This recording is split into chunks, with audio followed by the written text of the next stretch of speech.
नमस्कार। हमारा टॉपिक चल रहा था गुप्त काल। और गुप्त काल में हमने मोस्ट मोस्ट जो क्वेश्चन बन रहे थे उनके बारे में चर्चा कर रहे थे। तो देखो कौन कौन से बन सकते हैं। एक तो देखो, स्कंद गुप्त के उत्तराधिकारियों में बुद्ध जो गुप्त था ये सबसे शक्तिशाली राजा था। ये याद रखना, जो स्कंद गुप्त है उसके उत्तराधिकारियों में जो बुद्ध गुप्त था ये सबसे अधिक शक्तिशाली राजा था। दूसरा देखो, भीतरी स्तंभलेख से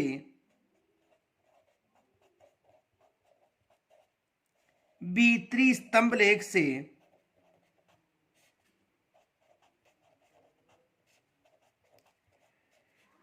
भीतरी स्तंभलेख से स्कंदगुप्त का स्कंदगुप्त का स्कंदगुप्त का पुष्य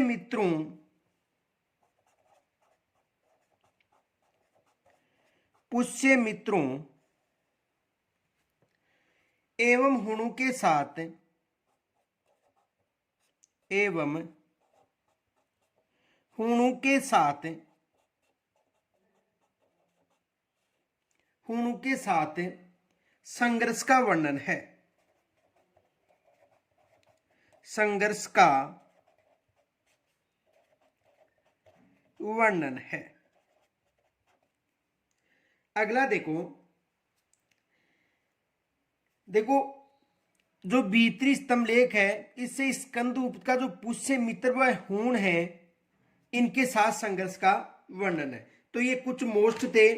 अगला प्रश्न देखो, देखो गुप्त काल में जो स्थापत्य व कला से कौन कौन से प्रश्न बन सकते हैं।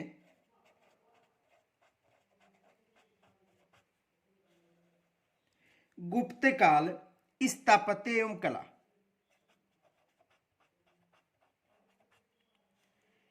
स्थापत्य एवं कला, तो इससे संबंधित कौन कौन से प्रश्न बन सकते हैं। एक तो ये प्रश्न बन सकता है, कला एवं साहित्य के विकास की दृष्टि से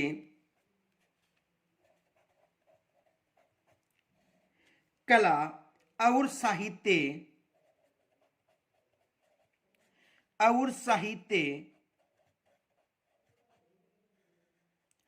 कला और साहित्य के विकास की दृष्टि से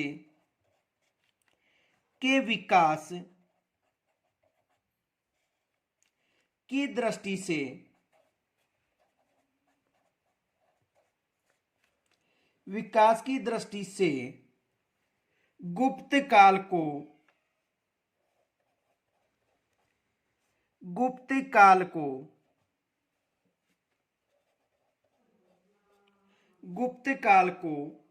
भारतीय इतिहास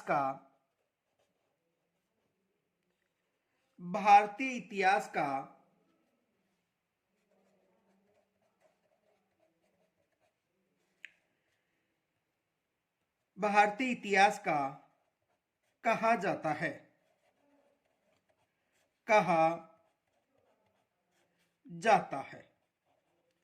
कला और साहित्य की दृष्टि से, किसकी दृष्टि से? कला और साहित्य की दृष्टि से जो गुप्त काल है इसे इतिहास का कहा जाता है। क्या कहा जाता है? क्लासिक युग या स्वर्ण युग। ये याद रखना, क्लासिकी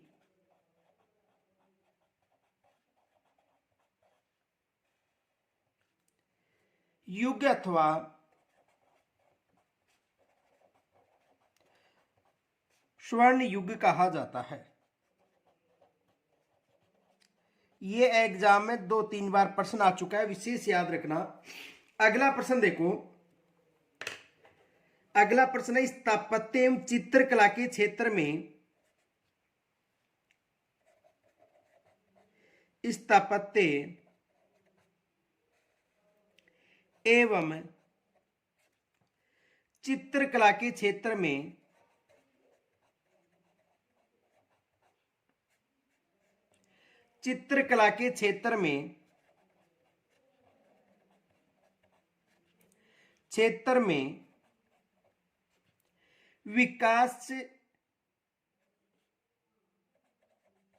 विकास की चरम सीमा प्राप्त होती है। स्थापत्य और चित्रकला के क्षेत्र में विकास की चरम सीमा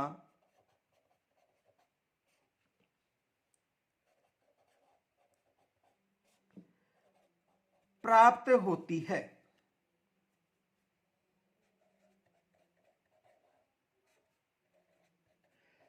तो स्थापत्य और चित्रकला के क्षेत्र में जो विकास है इसकी जो चरम सीमा प्राप्त होती है कब होती है? गुप्त काल में। कब होती है? गुप्त काल में, ये याद रखना। गुप्त काल में कब होती है? गुप्त काल में, क्योंकि यहां से एग्जाम में प्रश्न बन सकता है। तो कब होती है? गुप्त काल में, ये विशेष याद रखना। अगला प्रश्न देखो, गुप्त काल का प्रमुख केंद्र था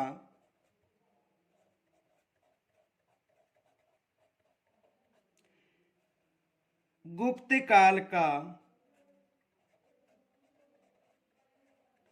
प्रमुख केंद्र था।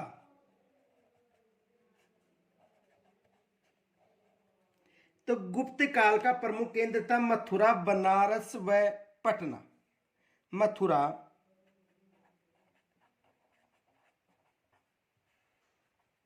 बनारस व पटना,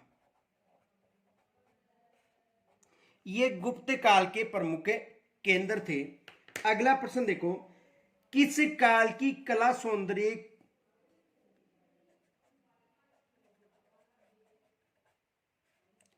किस काल की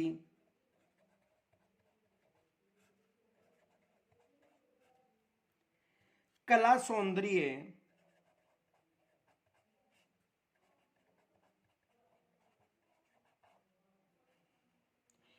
किस काल की कला सौंदर्य यानी रूपम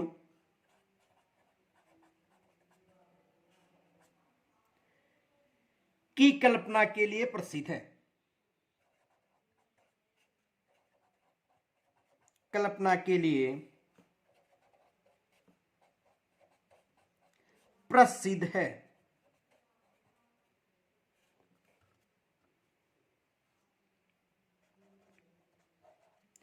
तो कौन सा काल है? गुप्त काल की कला।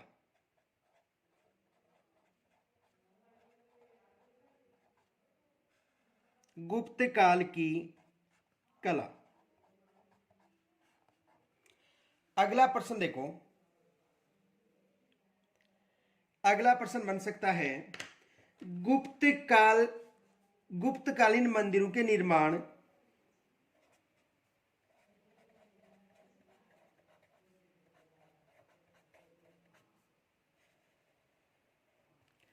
गुप्तकालीन मंदिरों के निर्माण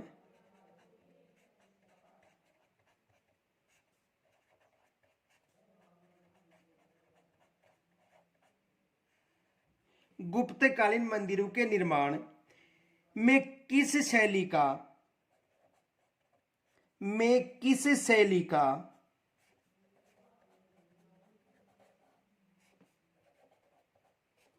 किस शैली का प्रयोग किया गया है? प्रयोग किया गया है।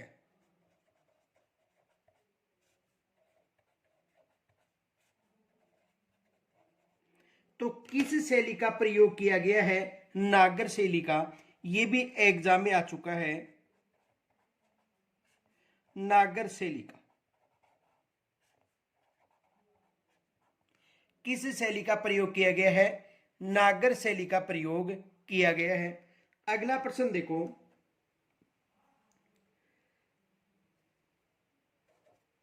गुप्त काल की वास्तुकला का सर्वोत्तम उदाहरण है?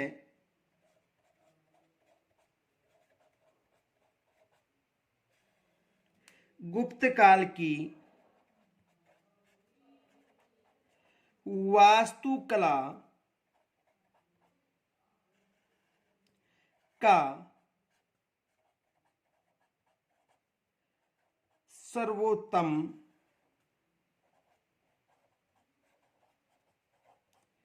उदाहरण है। तो गुप्त काल की जो वास्तुकला है, इसका जो सर्वोत्तम उदाहरण है वो है मंदिर। ये याद रखना, मंदिर।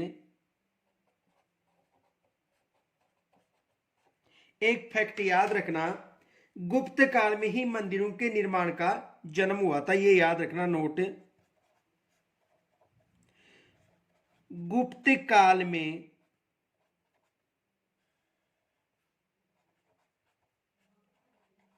ही मंदिरों का निर्माण हुआ था। मंदिरों का जन्म हुआ था।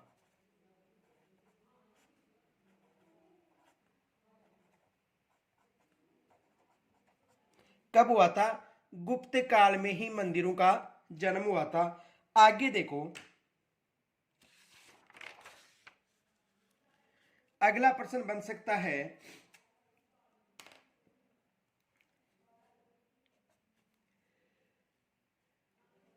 आधार पीठिका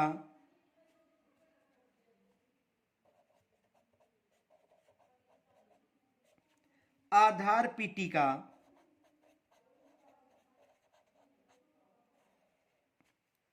गर्भगृह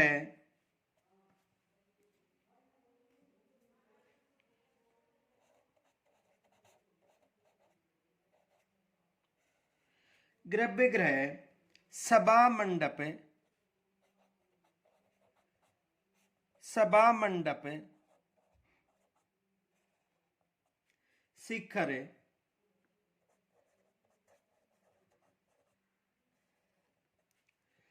अंतराल,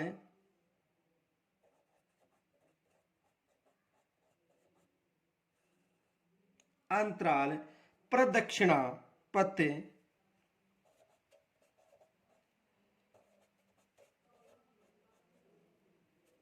प्रदक्षिणा पथ तथा द्वार पर गंगा यमुना पर गंगा यमुना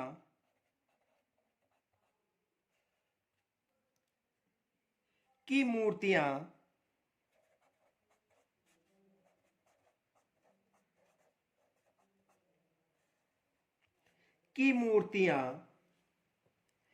किस काल के मंदिरों किस काल के मंदिरों किस काल के मंदिरों की विशेषता है, की विशेषता है।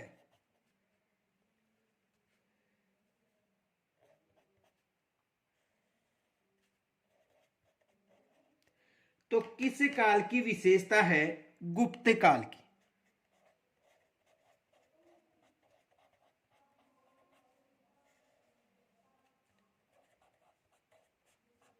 किस काल की विशेषता है?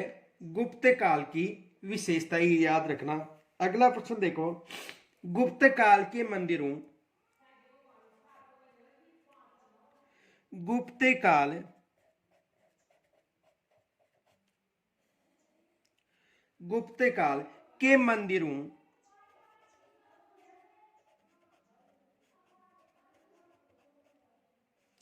गुप्त काल के मंदिरों के मुख्य द्वार पर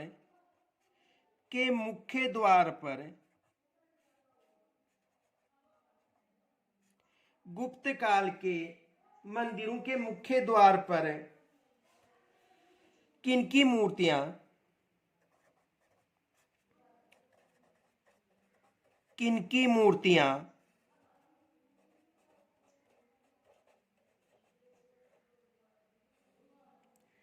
किनकी मूर्तियां निर्मित हैं?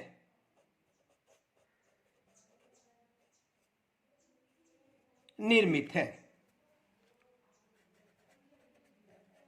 तो किनकी मूर्तियां निर्मित हैं? गंगा यमुना की मूर्तियां, गंगा यमुना की मूर्तियां,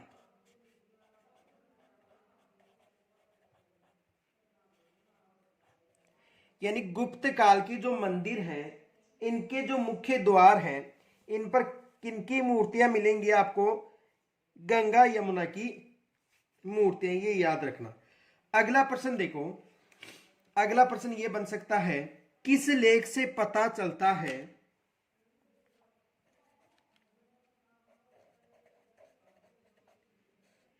किस लेख से पता चलता है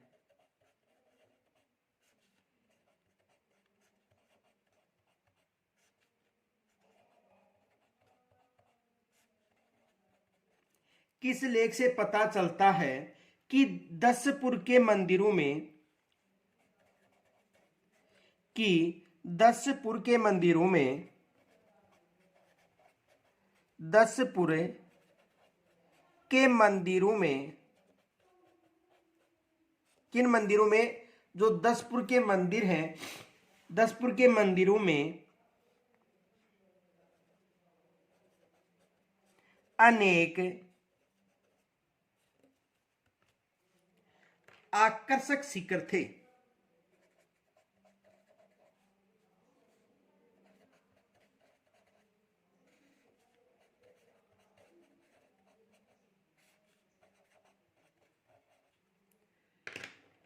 तो मंदसौर का जो लेख है, इससे उल्लेख मिलता है।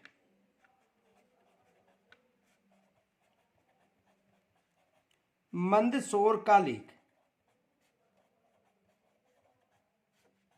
कब की बात है? 472 ईस्वी की। कब की बात है? 472 ईस्वी की। तो किस लेख से मिलता है? मंदसौर लेख से। एक फैक्ट याद रखना, सिक्कर युक्त जो मंदिर हैं, इनका जो निर्माण था, ये गुप्त काल से माना जाता है। एक फैक्ट याद रखना, नोट,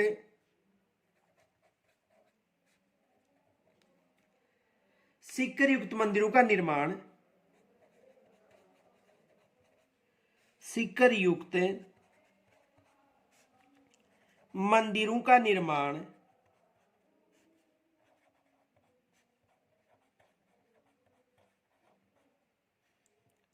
सिक्कर युक्त मंदिरों का निर्माण गुप्त काल में मुख्य था। गुप्त काल में मुख्य था।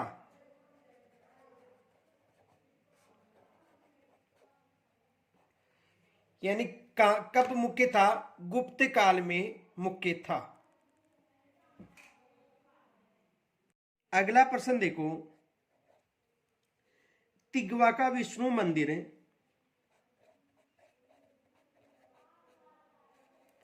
तिगवा का विष्णु मंदिर, तिगवा का विष्णु मंदिर कहां पर निर्मित है? कहां पर निर्मित है? तिगवा का जो विष्णु मंदिर है, ये कहां पर निर्मित है? तो तिगवा का जो विष्णु मंदिर है, ये जबलपुरा जिले में, जो मध्य प्रदेश है, यहां पर निर्मित है। जबलपुर, मध्य प्रदेश। कहां पर है? जबलपुर, मध्य प्रदेश। अगला प्रश्न देखो, मध्य प्रदेश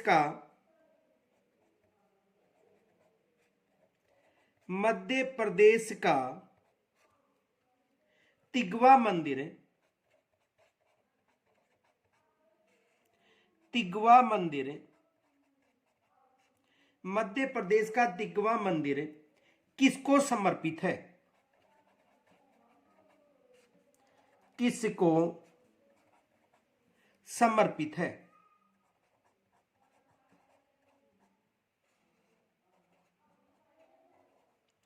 तो किसको समर्पित है? विष्णु को समर्पित है।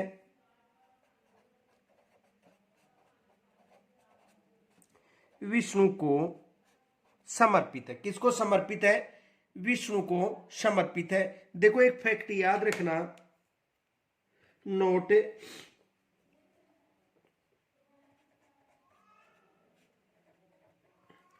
तिगवा का एक मंदिर,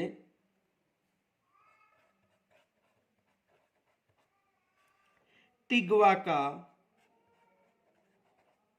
एक मंदिर, तिगवा का एक मंदिर सपाट छत का है,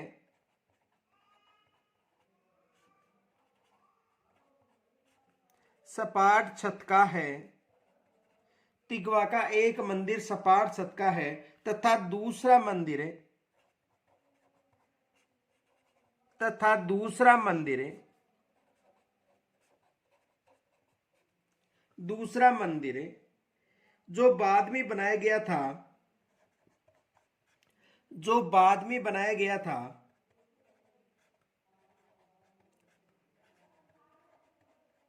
जो बाद में बनाया गया था, वो शिखर युक्त था, वो शिखर युक्त था। ये याद रखना, तिगवा का एक मंदिर की जो छत है ये सपाट है और दूसरा जो मंदिर है जो बाद में बनाया गया था वो शिखर युक्त है। अगला देखो, अगला प्रश्न है, तिगवा का विष्णु मंदिर,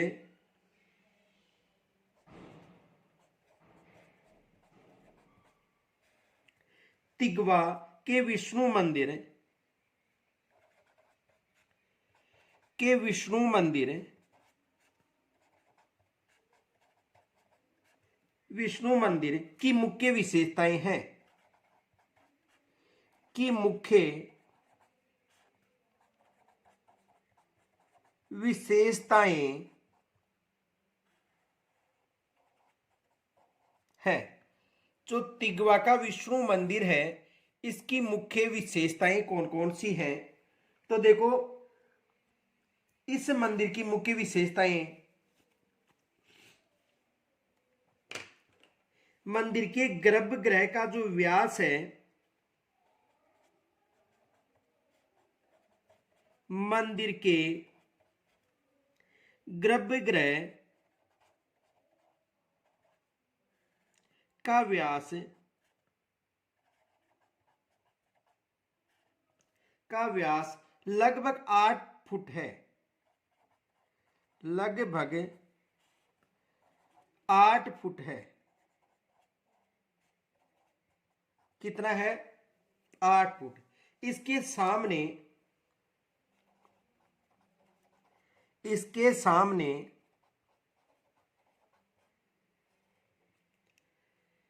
4 स्तंभों, इसके सामने 4 स्तंभों,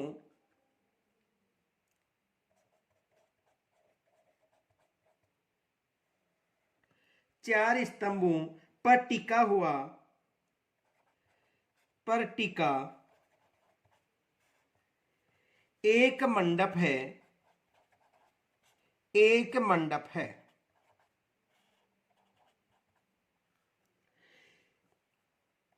स्तंभों के ऊपर,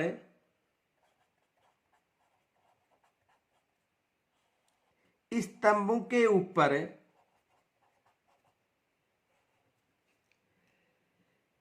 कलश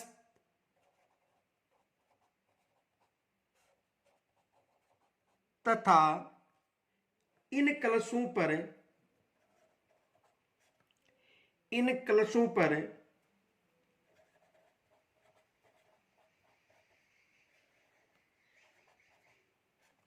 इन कलशों पर सिंह की मूर्तियां निर्मित हैं,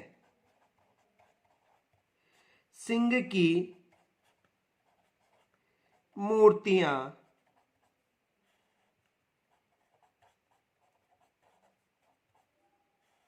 निर्मित है। तो आज हमने कुछ गुप्तकालीन जो कला संबंधी हैं उन प्रश्नों की चर्चा की। शेष कल करेंगे। तब तक के लिए नमस्कार, जय हिंद।